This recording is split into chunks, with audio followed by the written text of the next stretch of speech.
This episode is brought to you by Atlassian.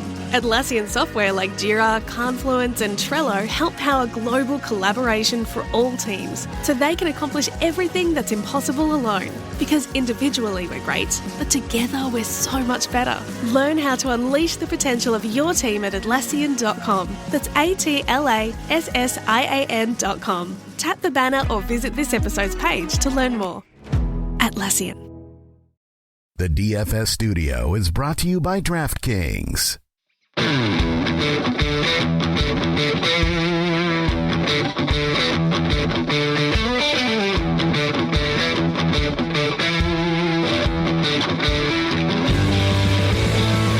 Welcome to the Fantasy Footballers DFS and Betting Podcast with your hosts, Kyle Borganoni and Matthew Betz.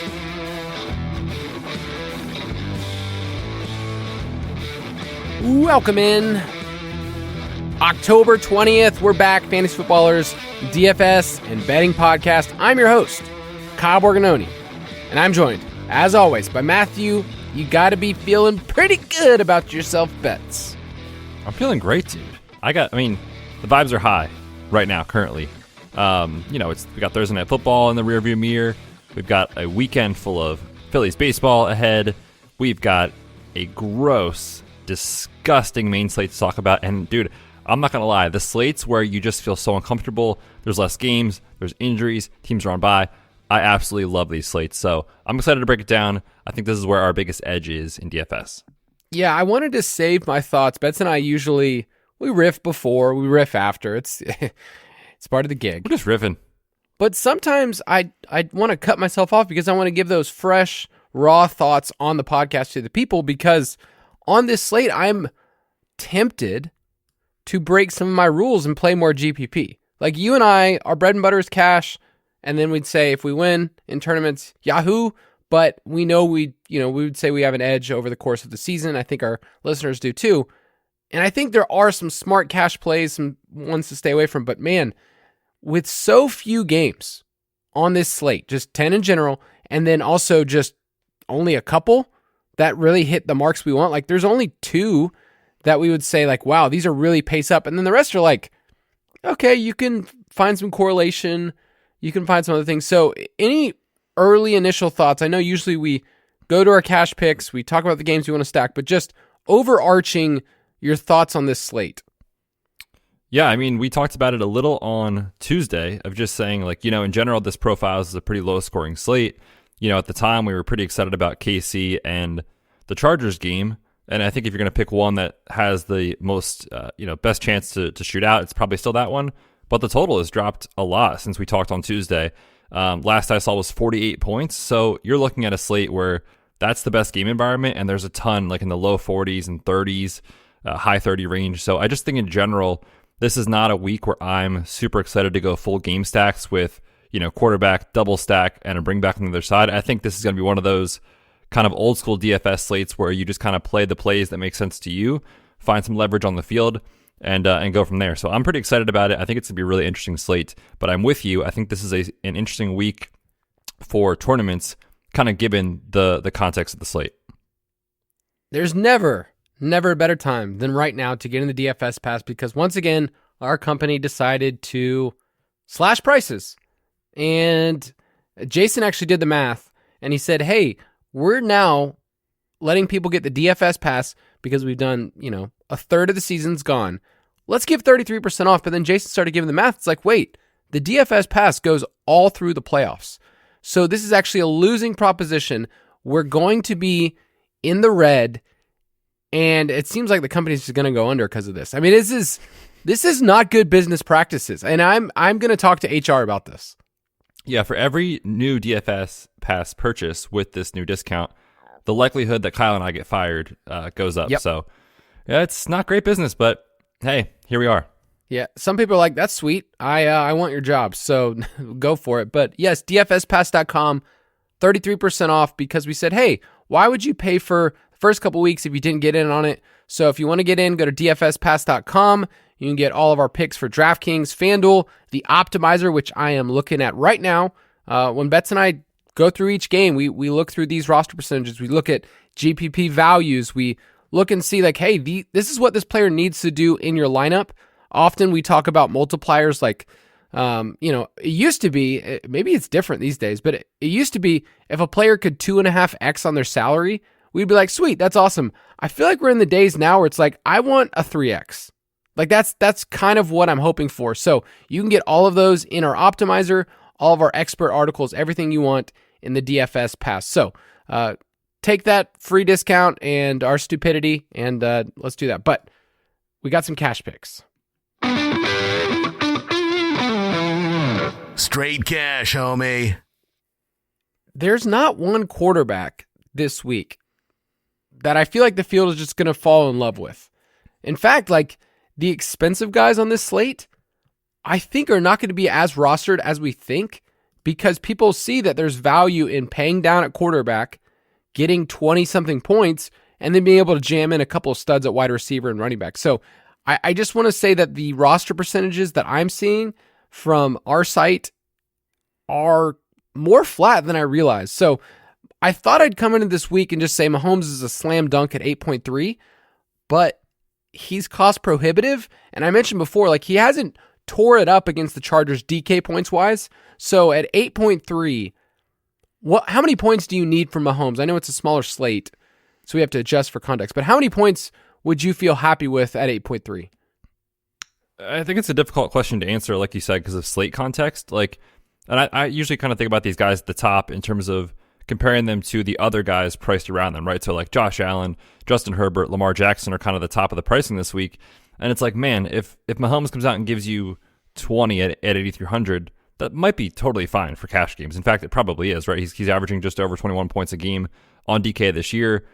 Chargers are allowing 7.7 yards per attempt. They've been terrible on defense against quarterbacks. So like the spot is pretty clean at home in this game. They've got the highest team total. But like I said, if he gives you 20 and like you play Geno, who we'll talk about in a second, he gives you like 18, like Geno's a better play, right? So like I just don't know how I feel about Mahomes. If anyone wants to pay up for safety, I think it's totally viable. I think we have some value plays that are going to open up that you can do it. But right now, as of our recording, it's not the way that I prefer to build. I think I'm likely to drop down into this Geno range. Like I said, just given that the Chiefs, yes, they've been successful. Yes, they're moving the ball, but like their defense, we need to stop saying they're good. They're great. They're one of the best defenses in the NFL, and it hasn't forced Mahomes to be Superman Mahomes. So like I said, if he gives you 20, it's like, okay, great. But is he going to give us 30, 35 points? Like those huge upside games that we've seen, it seems unlikely to me.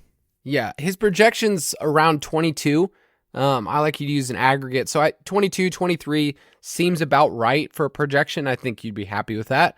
But yeah, Geno Smith and Mahomes are the two quarterbacks I'm looking at right now.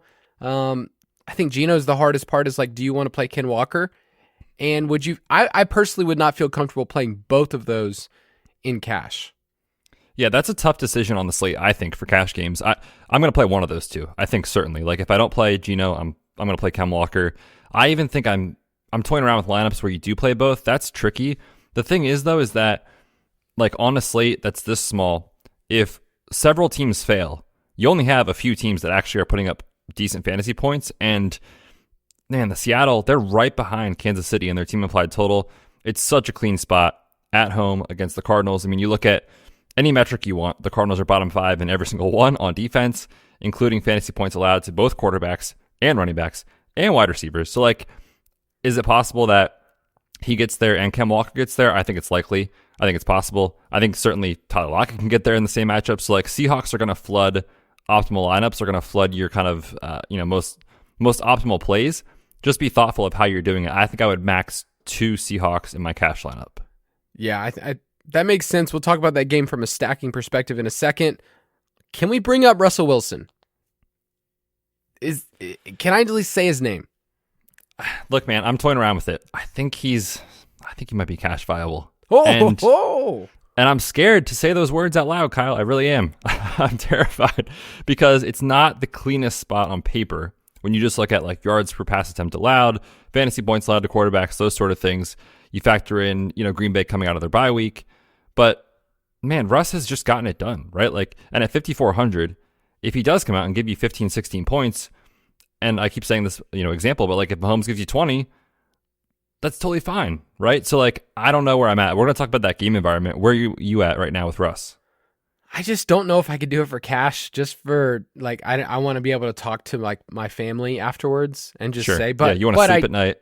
Yeah, but I did like point it out early in the week and I was like, dude, I kind of like Russ this week.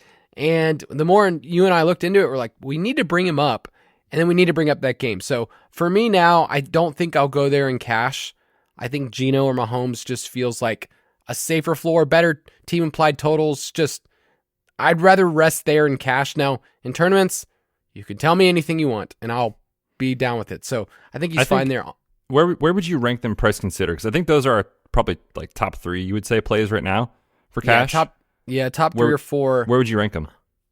I think when I consider price, Geno might be my 1. And then it's a toss-up. I think I'd probably go Geno, Mahomes, Russ. And then you could do Justin Herbert if you want to, because I love Justin Herbert, but that's probably going to be my 1, 2, 3. I do want to mention Lamar on FanDuel because he's $8K and he is way cheaper than Mahomes. The game is not great. They're at home against Detroit, so we might be talking about Lamar a little bit later if you're interested. So Lamar's fine on FanDuel, but I think Mahomes and Geno are 2 of our top guys this week. At running back, what do you think about Ken Walker at 7K? Do you think, I think him and Josh Jacobs might be 2 of the most popular running backs on the slate. For sure. And when you consider that there's not a lot of like true workhorse backs on the slate, there's no CMC. Eckler's in a good spot, but he's so expensive. It's like, I think one of these 2 guys should be in your cash lineup. I think it's viable. I was looking at a team that you can play both of them. But, I mean, they're both just awesome plays. With Ken Walker, I think that's my preferred play if you're making me pick one. Just, you save $400. They're at home. They're favored by over a touchdown against the Cardinals, who are just bleeding fantasy points. 2 running backs, you saw Kyren Williams just run all over them last week. He's handled 90% of the running back carries this year. It's just an elite mark, right? And the concern for me was like, okay, they come out of their bye week. Do we finally see Zach Charbonnet get a little more usage? No, sir. It was the exact opposite. Right. Ken Walker saw a season-high 76% of the snaps, 22 opportunities last week. So in this spot at home, favored by a touchdown against the Cardinals, he makes all the sense in the world. Yeah, I love looking at Jacobs in my lineup because he should be 8K based on his role. He's leading the league in opportunities. So you can't argue against someone that's seeing 20 to 23. And if it's O'Connell, if it's Brian Hoyer, we don't know as of this recording, whoever it is, Jacobs is going to be fed, and they're favorites on the road against Chicago. So both those guys feel super safe this week. Isaiah Pacheco feels very safe as well at 6.1. I can't really poke holes in his game. The game environment, it's great. So we'll talk about that game too. So Jacobs, Walker, Pacheco are like the top of the, if you're paying above 6K. I think the real conversation comes down to, are you toying around with these 4K running backs, the Zach Evans at the Stoneman or Roshan Johnson at 4.6? So as of this recording, tell us the future, Betz. Man, I wish I could. I think that's the key to the slate, because if you knew for sure Zach Evans was the dude, you would just plug him in at 4K and take your 8 or 10 points and move on. But I have real concerns that this team, we talk about all the time with running backs. It's like, do they actually want this guy to get the ball? And I don't think they do. You hear Sean McVay talk in his press conference right out of his mouth. It was immediate. Like, someone's asked if Zach Evans was going to be the lead back, and he said, I wouldn't say that. And then he went on to say, we're still working through it, thinking about our opportunities, whatever. To me, the running back that gets the nod here, as far as the quote-unquote lead back, is going to be who they trust in pass protection. I think Stafford is going to be just absolutely chucking in this game against the Steelers. So I don't think you have to go there. We've got Wan'Dale's 3.8. If Roshan Johnson plays at 4.6, play him over Zach Evans. I just don't think you absolutely have to go there on this slate. If someone wants to build that way because he's so cheap, I totally understand it. But there's enough value to me. You can punt tight end. We'll talk about some options. I don't think you have to have it. So my lean right now is to not play Zach Evans, just kind of given the information we have. But stay plugged in to the DFS Pass, to Discord, to if you're on there. Just get ready to follow the news, because right now we don't know. So that's kind of where I'm at. Right, and it's okay to not have a take or to not have a perfectly formed opinion yet because they don't even know what they're doing. Like there was Zach Evans being, he was interviewed today as of this recording, and he said, I don't even know what the plan is. So it's like, don't think that you have a perfect read on this. My personal lean is just to say, you know what, there's enough value. I can go elsewhere. And yeah, like if he's a 4K running back, he gets in the end zone, then he's awesome for the week. It can work. Anybody can work like this. But I love the passing game with the Rams this week. So Puka, Kupp, I'll probably have one of those two in my cash lineup, and that's just where I'll go. So quickly want to mention on FanDuel, Josh Jacobs is 8K there. That's an elite play. So in FanDuel, I give our order of our running backs and our best plays, and Josh Jacobs, I can guarantee you right now, will be close to the top. And then Zach Evans is only 4.8 there. So on FanDuel, that's very cheap considering the salaries. So keep that in mind. Let's go to wide receiver. Kyle, I want to just ask you one question about the Bears running backs. So as of our recording, the information we have is that Roschon Johnson is still in concussion protocol. He missed last week. The previous game where he got the concussion was a Thursday night game. So it's been a while. So my optimism for him clearing in this spot is starting to dwindle. So if Roschon Johnson is out, are you going back to Donta Foreman? He is 4.8K. Gosh. He'd be in the pool. Sounds like you have a lot of confidence. I have some bias with Foreman because he's destroyed my Falcons a couple times. So that's like always ringing in the back of my mind is like, this dude, they gave him so much work last year in Carolina and he just ran over us. So he's definitely in the pool of players. I'll have to see where it shakes out. Like there's enough wide receiver value this week where in my flex spot, I'm just not finding running backs there. Like I'm playing 4 wide receivers. So I would say he'd end up probably right outside my top 5 and a player that's like, hey, if I'm going to play Josh Jacobs, I'm not going to play a running back in the same game that doesn't catch passes from Bilbo Baggins. So no, thank you. Fair. Wide receiver, I mentioned Kupp. I mentioned Puka. I just want to say this about Puka. He's still good. You might say, oh, Puka, that dude, that was so last month in DFS. We are in week 7. He still saw 33% of the targets last week. And the Steelers ranked dead last in schedule adjusted fantasy points allowed to wide receivers. So he's good. He's still involved. He dropped a touchdown. It was a tough play, and Stafford threw a laser. I mean, if you've seen the highlight, it's awesome. But do you have a lean right now based on builds between Kupp and Puka? Because I'm assuming you're in the same spot as me. I want one of them. Yeah, the matchup's great.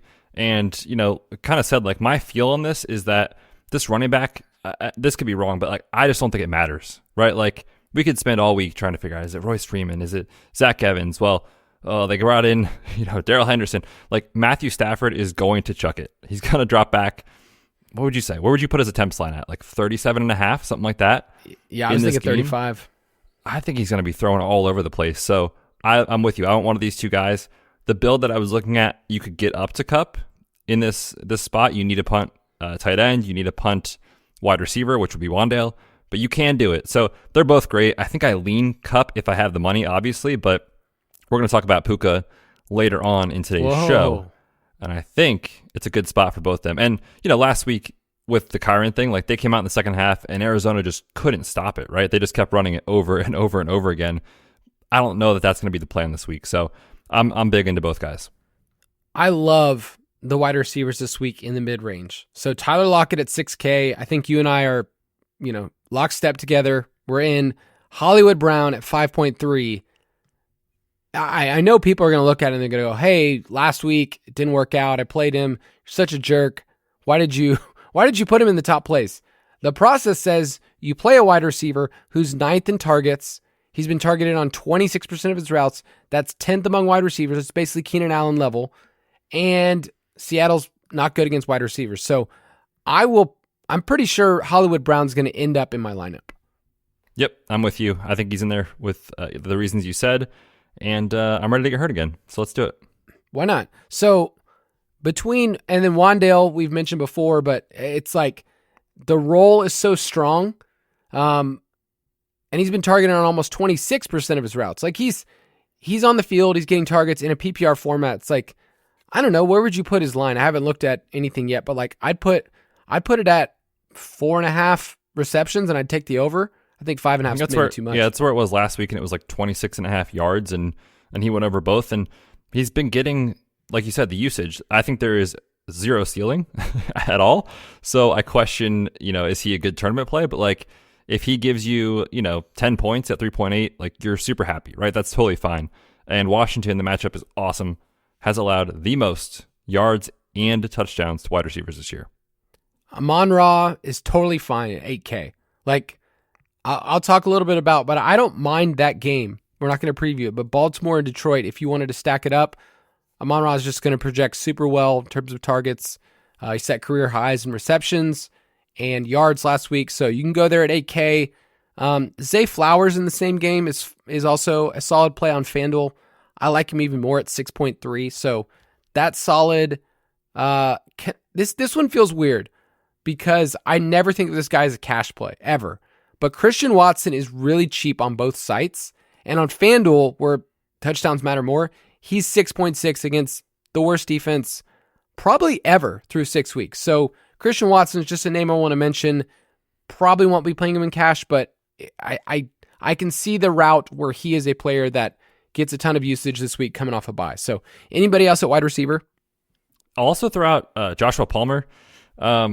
It's not the biggest upside play in the world, but when you're talking about getting access to, we mentioned the totals dropping, but like getting access to the best game environment on the slate is a way to do it. He's 4.8. He is cheap enough that he can pay off this tag, given that he has in the last 2 games. Without Mike Williams, he has seen 8 and 7 targets, and last week, Quentin Johnson was just not a thing. He was ahead of him by far, 70 snaps to 34, Palmer to Quentin Johnson, 42 to 21 in routes, and Quentin Johnson saw 2 targets. So it's Josh Palmer, and they have to throw against Mahomes. So I think he's fine. At tight end, I think a lot of people will play Michael Mayer. They'll look at last week, and I can't fault them for it. I do think it's a thinner play than you realize because his quarterback will either be Aiden O'Connell or Brian Hoyer. So it's not like perfect, but at 2.7, who cares? What's wrong with Aiden O'Connell? He's not good. He was so bad in that game. Like, right? Like he scored that 1-yard bunny touchdown and that was it, right? That saved us. I was like, all right, we're getting a rushing touchdown. Yeah, he was not good. Luke Musgrave, another player, totally fine at 3.3. The matchup's good against Denver. So Packers won't show up a ton in what we just talked about, but you can play Christian Watson, Luke Musgrave. Their prices are totally fine in cash. I've even seen people throw around Jordan Love in cash, 5,800. I don't love it, but he's actually had a pretty high floor considering how volatile a player he is. Are you paying up for Travis Kelce this week at 8K? I was going to ask you the same thing because I want to, but at 8K, it's like, is he a priority? And I'm not sure he is. If you want to play Kupp, if you want to play, or Puka or Amon-Ra, like one of those guys, and also jam in both Ken Walker and Josh Jacobs, then it becomes cost prohibitive. So just think about kind of how you would prioritize those players. But, they've got the highest team implied total. They're at home.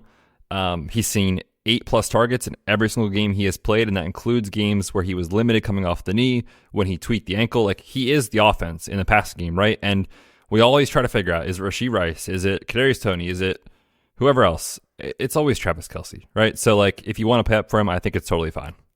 I think the hardest part about this slate is before we've kind of just ignored tight ends. Like last week, you could just almost ignore it completely. Didn't really matter. You can't do that this week. Like Kelce and Andrews are both projecting really well. I think they'll be in the top 3 to 5 in terms of roster percentages. So it's not like, oh, well, this is a bad game and we don't really want to play them. Like people are going to be playing Kelce a ton in tournaments. I like Andrews, like at 5.7. It's like one of those things where I don't mind him in cash either. So you can't ignore the position. And I wonder if people are so used to punting the position off that they bring that in tournaments. And then, Kelce's put up some insane games against the Chargers. Like he's put up a 3-touchdown game, 2-touchdown game, 160-yard game. So I just worry that people are just going to lock in Musgrave or Mayer and be like, oh, sweet, I've got tight end figured out. It's like, no, these guys have huge ceilings. So my preferred strategy right now is it's fine punting in cash, but I'm pretty sure I'm going to be paying up in tournaments. Like I want access to a ceiling on a slate that feels like doo-doo. So, yeah, any last thoughts on tight end?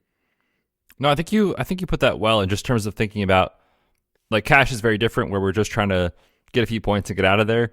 Whereas in tournaments, because you have these guys, Kelsey, Andrews, that really can break the slate, if everyone is playing a cheap tight end, then it becomes easy to separate if you can get that build to work. So I think that's an interesting take that I definitely agree with for tournaments.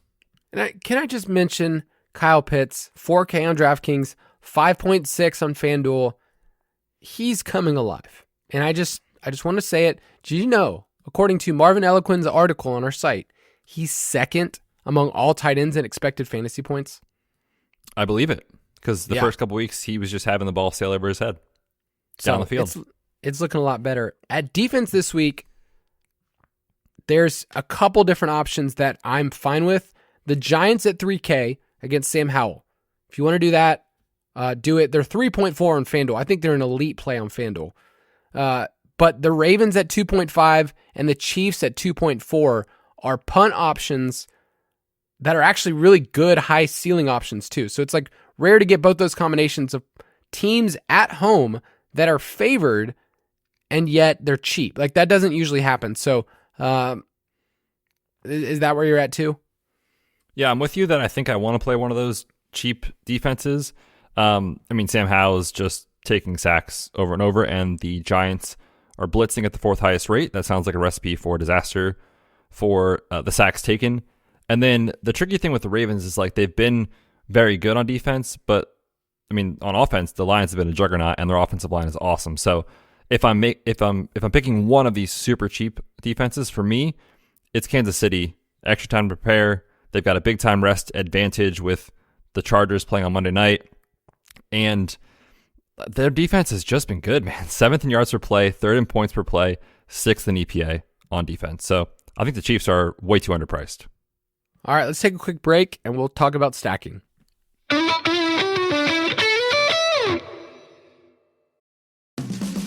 This episode is brought to you by Atlassian. Atlassian software like Jira, Confluence, and Trello help power global collaboration for all teams, so they can accomplish everything that's impossible alone. Because individually we're great, but together we're so much better. Learn how to unleash the potential of your team at Atlassian.com. That's Atlassian.com. Tap the banner or visit this episode's page to learn more. Atlassian. This fall, stream your favorites and discover more with Disney Plus, Hulu, and ESPN Plus together. Watch the highly anticipated new season of Loki and see the ghost materialize in Haunted Mansion on Disney Plus. Catch more frights with The Boogeyman and American Horror Story Delicate on Hulu. And on ESPN Plus, get into the action with college football and NFL. All of these and more streaming now. Get the Disney Bundle with plans starting at $9.99 a month. Plans with ESPN Plus starting at $14.99 a month. Terms apply. See DisneyBundle.com for details.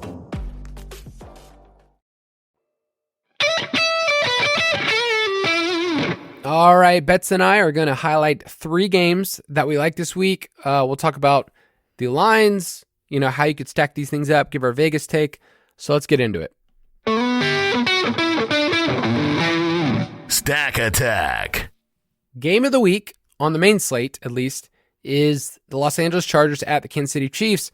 Unfortunately, the total has fallen from 50.5 to, am I seeing this correct, 48 right now? Yep, that's what I see as well. That's depressing. I don't like that. This is supposed to be the game. Now, I did look it up. These two teams in the 3 years with Justin Herbert as quarterback, so we have 3 year sample size, they've averaged 54 points. So is it at the point now, I'm giving an early take, where it's why would you not take the over now? Is that your lock of the week? I mean, I'd rather it be at 47.5 and then take the over. I hate it on the 48, but I lean the over. I hope you're right for DFS purposes. I always just get worried when money comes in heavily on the under, which it has come in heavily on the under since our Monday night lines that we had for our Tuesday show. So that gives me some pause on this game. And I already kind of mentioned, like, the Chiefs defense has been great. They have not been good. They have been great. And Andy Reid, with extra time to prepare coming off that Thursday night game, he is just crushed in those scenarios. So the Chiefs will be prepared to play in this game. I think there's a decent chance the Chargers underwhelm in this spot. I'm actually kind of worried about it, truthfully. So even though everything on paper, from the pace to the pass rate, so all those things line up as good plays, it's such tricky because the money's coming on the under, the Chiefs defense is great, and the Chargers are just overpriced, right? Like Herbert for $8K, that's a really tough sell. Eckler for $8,600, it's a lot, man. Like, I don't know. Keenan, right? $8,600. Obviously, he's been incredible, but like, I'd play Diggs. I'd play Puka at a cheaper price. I'd find $900 to get up to Cooper Kupp. So like, I'm just having trouble on the Chargers side because Josh Palmer is going to be chalk, and I don't want to play it. When did you become such a hater on the Chargers? How dare you turn on this team? They let me down, Kyle, on Showdown. That's what they do. That is what they do. Okay. Let me at least give you some stats to think about, mull on about this pace of this game, because I gave it a 4.5, which is pretty dang good. The total came down, so I think I'd probably put it now at like, at least bump it down 0.25, something like that. But it's the best on the slate. So deal with it, people. I feel like I'm like talking to my kids, like, this is what we have to eat tonight. You just got to work with it. Okay. And dude, you're a single dad this week. I am. So that's probably actually what you're going to say to your kids tonight. I did. I had a conversation with my wife before she went out of town to visit her mother, to basically, hey, so what do we have to eat? Like, what are we working with? Can I have $20 for pizza? So single dadding for a couple days. No big deal. These teams, though, both rank top 5 in pass rate over expectation. They both average over 365 yards per game, which is top 8. And if you look at these games over the last 3 years since Justin Herbert's quarterback, they've averaged 141 combined plays and 54 points per game. So all of that tells me those are really good metrics. But is this one of those things where if we adjust for 2023, we realize this is just a crapshoot everywhere? That's like that's my new stat for this year, is just adjust for 2023. Yeah, and like you said, context matters. If this was a different slate where we had some high totals to get excited about, this game would not look quite as great. The metrics are there. This is the highest total on the slate by, I think, 3 points, if I'm not mistaken, at least, in terms of the Vegas total on it. So even though I said I was concerned, like, I'm going to have exposure to this game for obvious reasons. And, Kellen Moore on the other side with the Chargers, like, knows you have to throw against Mahomes. If there's anyone that knows that, it's him, and they already throw at one of the highest rates in football over the last month, 67% neutral pass rate. That's what we want, right? So, like, I mentioned my concerns, but I totally get why you would stack this game. So for me, it would be, if you're doing the Chargers side, a Justin Herbert double stack with your boy Keenan Allen, maybe throw in like a Gerald Everett, Josh Palmer, whoever, but get 2 of those. And then the other side, you can play Kelsey by himself, or you can play Isaiah Pacheco. But I'm not messing around with another wide receiver unless I'm stacking with Mahomes. That's just my preferred way to do it. But like, you could tell me any of those wide receivers end up with 15 points, and I believe you. But I don't know who it is. Yeah, that's the same conversation every week. It's like, well, I guess not every week, because we have Justin Watson out, which you laugh, but he's playing 45% of the snaps. I love Justin Watson. He's great, man. He's great. Superstar. He's running 50% of the routes, which, again, you laugh, but is one of the highest marks on this team. So he's not really vacating a huge target share because he doesn't earn them, but there is opportunity for someone to step up here. Who is it going to be? Who the heck knows, man? I would like to bet on Rashee Rice. The tricky thing is he's not free. He's $4,700, and that's kind of a decision point. That's expensive. It's like, yeah, for his role that we've seen, that's expensive. Now, you could say, look, we typically see these rookies come out of a little bit of extra rest, time to prepare, whatever. And he's been good, man. Like 2.75 yards per route run. He's third in the NFL in targets per route run. Not just like rookie, like in the NFL, he is getting targeted at such a high rate. So like, can you tell yourself a story where he sets a season high in snaps and routes this week? Certainly. Is it going to project well? No. So you sort of have to like fudge the numbers to make it work, if that makes sense. So I think he's interesting.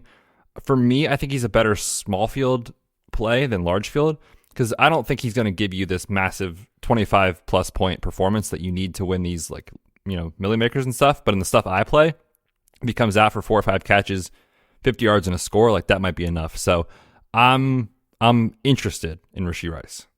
I wish this game was above 50 because it would be much easier to come in underweight, to look at this game and go, okay, well, but the field is going to respond to the total coming down and how cost prohibitive. Like, it's one thing to say, oh, well, you just stack Mahomes and Kelsey and you bring it back with some on the other side. Like, you're rostering 3 players from this game that are all over 8K, and you're not going to be able to get up to Kupp or anybody else on the slate. So, it's just not easy. Like with Justin Herbert and Keenan Allen right there, like you're dealing with over 16K of salary. If you threw in Eckler instead, they're the same price. Like you can't do that. Eckler and Allen also historically have had super negative correlation. So I don't want to play those two together. So it's like I'm running out of areas to go, and Pacheco seems like the best route to get value in this game, but he's going to be super popular too. So I feel like I'm running into more routes for this game to not be as helpful as people want it to be, but there's still players that carry a awesome ceiling. With Mahomes and Kelsey, you need 60 points, and that's a tall task. Mahomes has not given you that this year at all. The matchup says he can. So if you get 60 points from Mahomes, Kelsey, and then you find somebody else in this game to get you, 15 to 20, that's cheaper, like a Palmer, that's fine. You also could play the defense. So it's like, I don't know. Any last thoughts?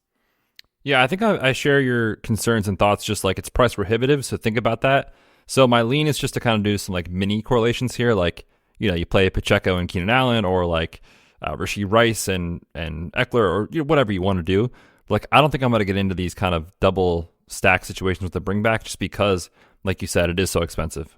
Yeah. And it's interesting. I don't love playing Keenan Allen in these spots, but it's also like a selfish thing because I have my home leagues. 8,600 is so expensive. Right? Yeah, we're used to paying like low 7s, right, for Keenan, just kind of over the years. So like he deserves it because he's been great, but it's like, man, like I said, Diggs is right up there. He's been just incredible. It's not that much more to try to find the money to get up to Cooper Kupp, like I said. So like, it's going to be tough for me to find my way there. All right, give me your Vegas take. I'm going to take the Chiefs. I think they win this one by at least 6 points. I would take the Chiefs too. I feel strong enough to say, I would be fine with the money line. Like, this just feels like a game that they're going to destroy at home. So next game, Arizona Cardinals at Seattle Seahawks. The Seahawks are 7.5 point home favorites. The over-under is at 44.5. Don't love that, but there's so much to like in this game, especially on the Seahawks side, because the Cardinals defense is boo-boo. It's just not good at all. Last week, I was all about the Seattle because Ken Walker had an early touchdown. He was my slate breaker, and I'm like, man, I'm Billy Madison, the smartest man alive. Like, that's how I felt. But then they just fell flat in the second half, so that was kind of frustrating. But the running game is super efficient, and Arizona stinks at stopping the run. Like you saw last week, Kyron Williams just said, I'm going to be the dude in the second half. So Kenneth Walker is really hard to poke holes in. He seems like a pretty good bet to get a touchdown. But I also like I like Geno double stacks too. So do you have a preferred route that you want to go this week?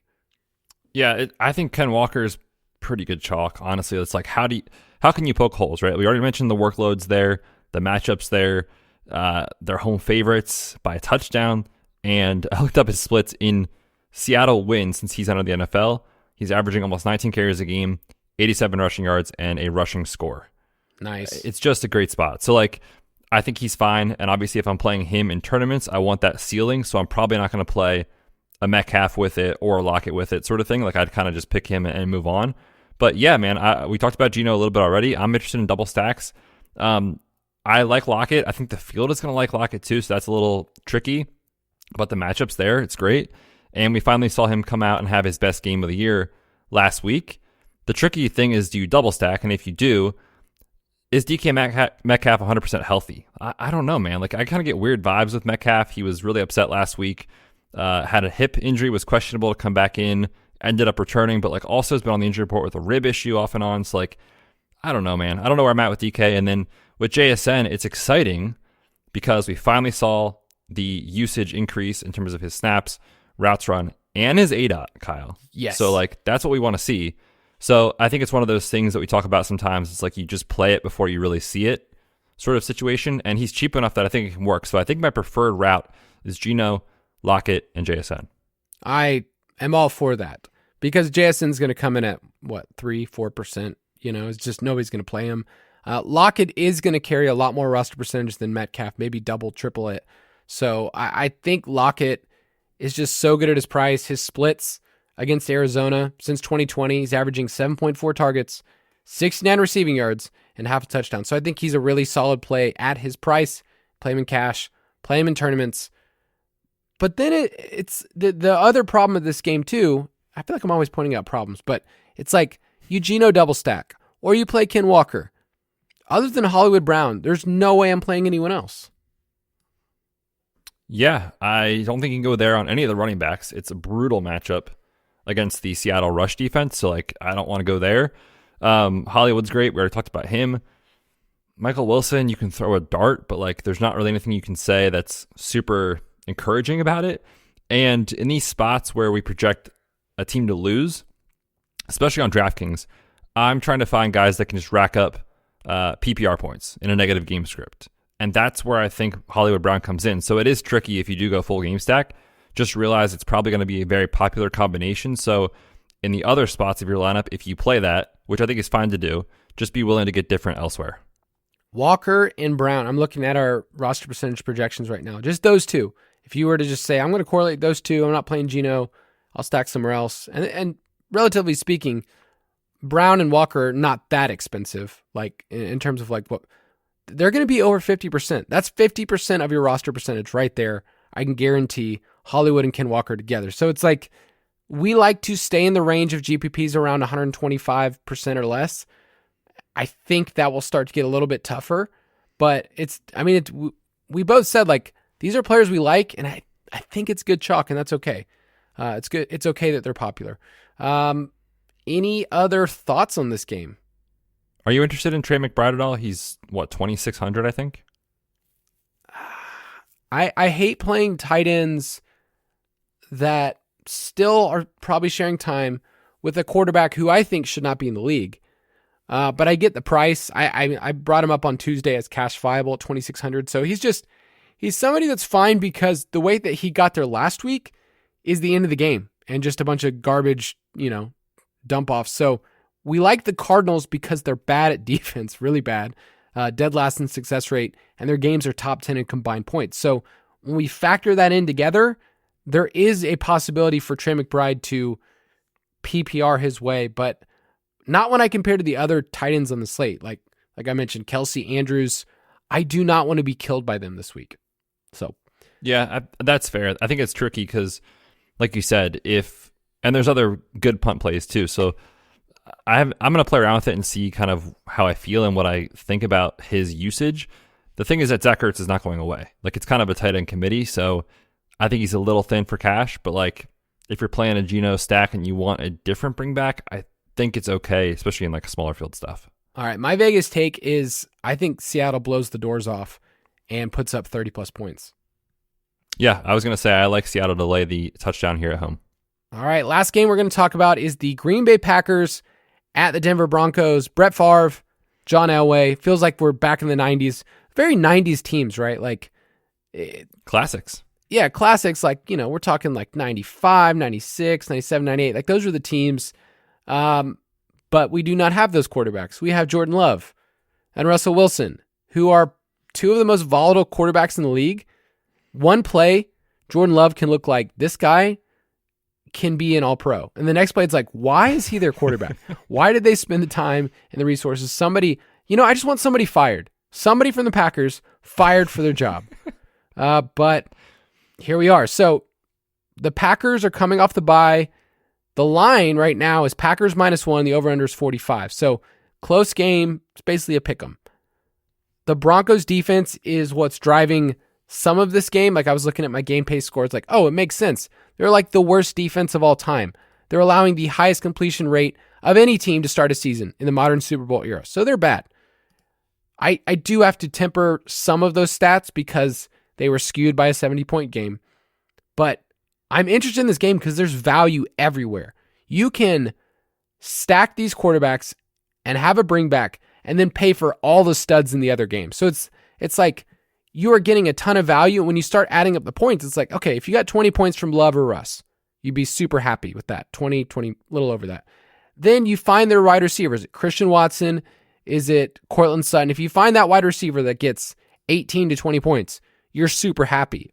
And then if you find the running back, Aaron Jones, Javonte Williams, it can work too. So there's just enough value that I like this game if it's one of the cheaper stacks this week. Yeah, that makes sense to me. Like you said, think about things relative to cost.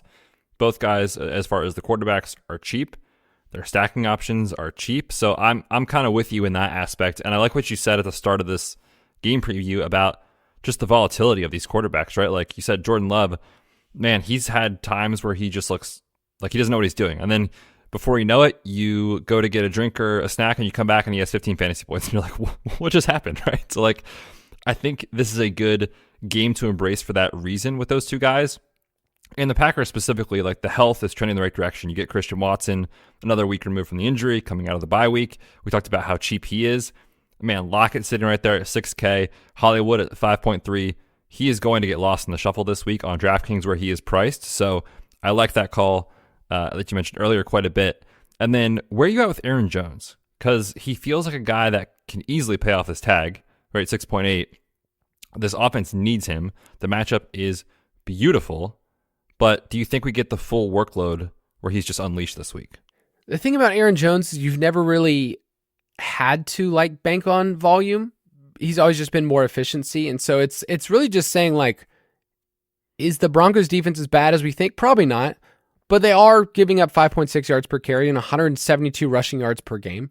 So Aaron Jones can get there this week at 6,800 if he scores, catches 3 passes, and ends up over 100 total yards. Like, I think that's totally possible on a slate that we're, like, I bet a top 5 running back, like RB5 this week on DK could just end up with like 20 points. Like, nothing too crazy, like 18 to 20 points. So I think that's possible, and I like him a lot there. I think I just like Christian Watson more. That's fair. Yeah, I think that's a good take too. I also wanted to let everyone know, I put an article to an ESPN article about his hamstring injury. It sounds like he had that setback on the Saturday before the Monday night game that he was out 2 weeks ago. They gave him the bye week, kind of gave him some time to recover. He said he's feeling good in practice, so it's always tough to know with those guys, first game off the injury, but I think because of those things, you will get a massive discount in his roster percentage, so I don't think he's the craziest tournament play in the world as far as Aaron Jones goes. The worst part about Russ is, we talked about this stat before, but he leads all quarterbacks in fantasy points per drop back against zone coverage. And the Packers play zone coverage 80% of the time.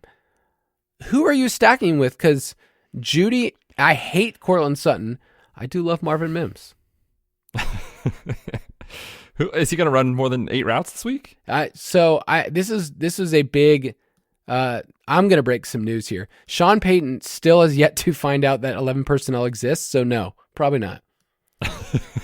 Yeah, that's the tricky thing, right? It's like, how can you even think about clicking the button on Jerry Jeudy after what we just saw and Steve Smith, had Body his bagged moments? him? Oh man, he just buried him. And I was like, man, maybe that's motivation Jerry Jeudy needs to come out and have a good game. Nope, he has looked terrible. And how many years are we going to do this with Jerry Jeudy, right? It's like, this is the breakout year. He was a 4th round pick in best. Like, I don't think he's that good, truthfully. So What? He was a fun college player, man. I don't think this team likes him. Like, I think he's gone. Trade deadline's coming up, so I'm not playing Jerry Jeudy. As someone who has said this before, and this means he will certainly go off if he beats me. He beats me. So listeners, you should play him. I will not be. But I think Sutton's fine. At 5.2, he's cheap enough that it can work if you are playing Russ. Mims, man, I keep losing money every week. I keep playing him in tournaments hoping it's going to happen. So I don't know if I can go there again. I think I need to finally see him on the field actually playing before I keep clicking the button. 3,600. I don't mind it as a dart throw. The best part about these games is all those wide receivers you just mentioned, Judy, Sutton, Mims, Christian Watson, Romeo Doubs, Jaden Reed, whoever, they're not going to, people aren't going to play them that much. Like they're going to be 6%, 5%, 3%. Like nobody's going overboard on those guys. So I think that's why I like this game so much. It's the value game of the week presented by Wendy's because nobody does a value menu like Wendy's. The biggie bag. Man, what a great read I just gave. If they would have given me that, gosh, need that in my life. They're second on our favorite sponsor list behind Chili's. Yeah. Just, love the value. Anybody else in this game? Do you have any interest in the running backs? It was sort of a weird three-way committee last week, but really Samaje Perine kind of got boxed out a little bit. So any interest in Javonte or Jaleel McLaughlin? I love Javonte as a player, but I worry if they're just going to ever unleash him. And then you ask yourself, how many touches is Javonte going to get? 15? Maybe? Most weeks before the injury, it was he'd have 12 carries and 2 or 3 targets. That's just not enough. So he's had, stretches where it was 3 targets, 3 targets, 3 targets. I just see running backs with higher ceilings. So I don't know if I like him as much. I want to play him. I played him before, but it's probably not going to be in my pool of players, to be honest. All right, that's fair. I will take the Broncos at home, as stupid as that sounds. That is terrifying. I'm going to take the under. I don't blame you at all. So last little thought here is our slate breaker of the week. And let's just roll with it. Wendy's, the late sponsor in this podcast. Actually, sponsored by the Wendy's Super Bar, Kyle, which in the 90s was just absolute money. I will say, I have very good memories as a kid. Coming home from baseball practice, my dad would always pick me up from my baseball practice, and we'd be on the way home, and there was a Wendy's on the way home. And so, yeah, I'd get that Wendy's baked potato when I'm a kid. That was a good feeling. So you got the baked potato as a kid? And a JBC. Oh my gosh, dude. I thought I knew you. I was going bulk season for baseball, man. I could play shortstop, but I wasn't as bulky as I needed to be. I was trying to hit dingers. Well, the problem was I usually hit in the 2-hole before the 2-hole became a cool thing, like in the 2000s. Now it's your best player hits in the 2-hole. I wasn't always our best player. I made all-stars and played travel ball, but I never, I wasn't hitting dingers. Don't brag about it, jeez. I did want to drop that real quick. All right, Slate Breaker presented by Wendy's. Betz, hit me. All right, look, man. It's time. Davante Adams has been very quiet in the box score. The news around Davante Adams has not been quiet. This is the ultimate squeaky wheel game incoming for Davante Adams, and it's not just because of what he said, which I agree with a lot of what he was saying, which was not this diva mentality of I need the ball. It's just, hey, if our offense is going to be good, I should probably be involved. Kind of to sum it up, right? It's that's where I'm taking it. And this week, he gets the Bears. Second most touchdowns allowed to wide receivers. They're 31st on defense in EPA per dropback. I know the concern is there with Aiden O'Connell. I know there is some concern with Brian Hoyer.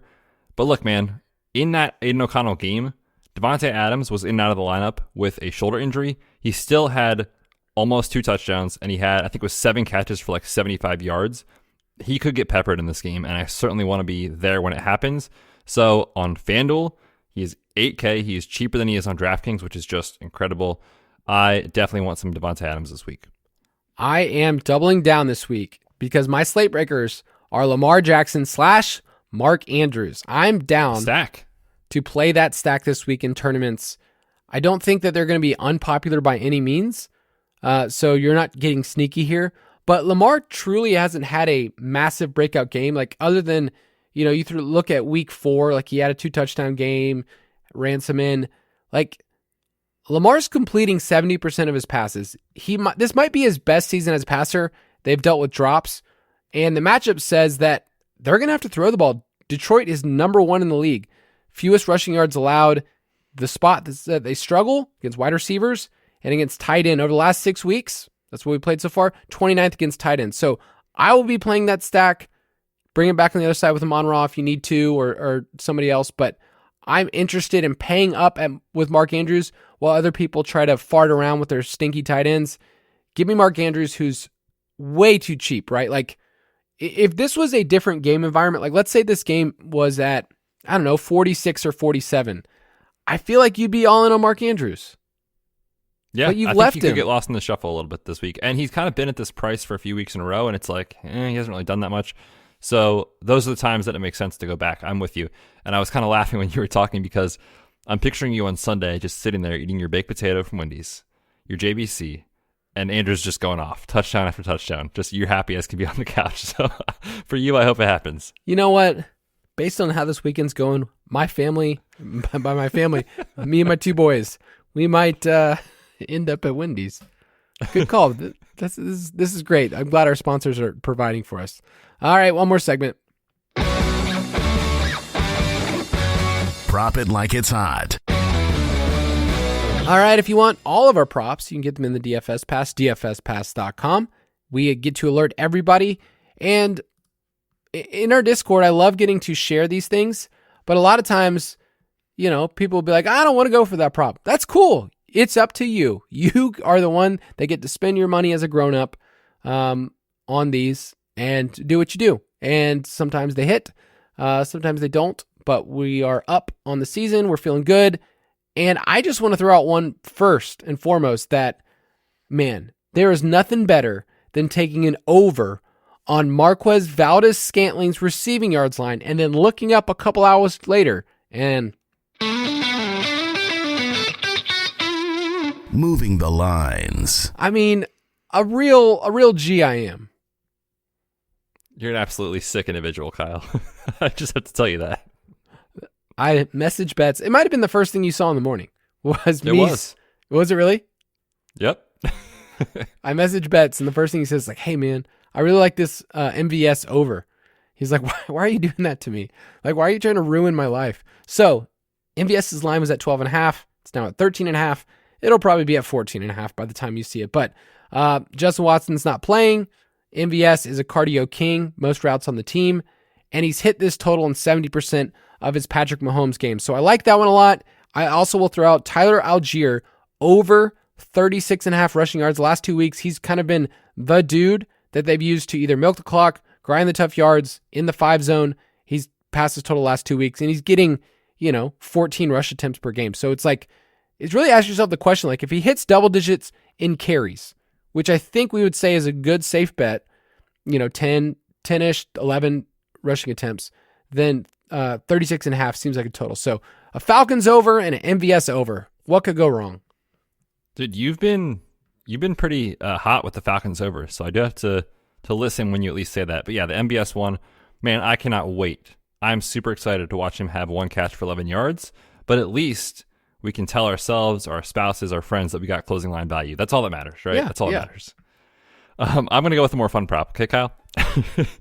Give me Puka Nacua over 59.5 receiving yards. We've already talked about this game being like the running back situation just should lead to so many dropbacks for Stafford, so many pass attempts. They're already top 10 in pass rate over expectation as is before the running back injuries happened. So I think he's going to be chucking. We're getting a very big discount on this mark. Yes, of course, the season when he was crushing was without Cooper Kupp. But what do you know? Cooper Kupp comes back in his first game, 71 receiving yards. Last week, down game, 26 yards on 7 targets. But that's not a reflection of him. That's a reflection of what the offense did with running the ball with Kyren Williams so much in the second half against Arizona. So give me over 59.5 receiving yards for Puka Nacua. Sound like such squares giving 3 overs. But you know what? I was thinking about that, actually. We've had a lot of success with unders historically, but there is a point in the season, and this happened last year, where books, I think, overcorrected some props and markets, and we started taking more overs, and we had a really nice end of the season. So it could be over season, man. We're here. Yeah, I mean, your Patreon that everybody can subscribe to is just overs only, right? You just send them in? That's actually what it's called. Just overs with bets? Bets and over? Overs only. People, I need to actually say this out loud. We're kidding, but because I know you will get a message from somebody that says, "Betz, where is your Patreon?" Do you get those when I throw that out? Yes, every time. It's the worst. Man. I know, especially I love the one where I mentioned NHL picks, and someone's like, "Oh, Betz, I'm into NHL give me all your picks. I'm like, hey, Kyle's just trolling me. You're the worst. I know.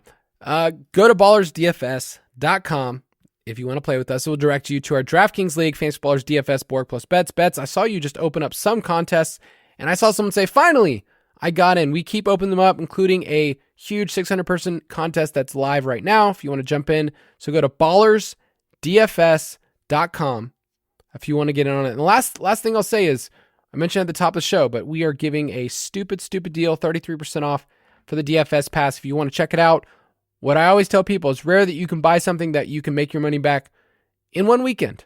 Okay. And we think that if you play the right way, you look at our picks in the best plays, you can win that in cash. And then in tournaments, you could go bananas as well. So ballersdfs.com and dfspass.com. Man, got a lot of domains.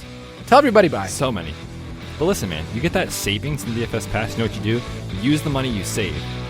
Drop by Wendy's, grab a little JBC, a little baked potato, enjoy some football on the couch on Sunday. Hope you guys have a great weekend. Enjoy the slates. Best of luck to all of you out there. We're back next Tuesday.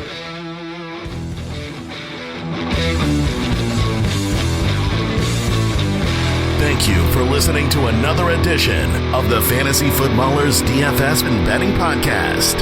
Don't forget to visit us on the web at thefantasyfootballers.com.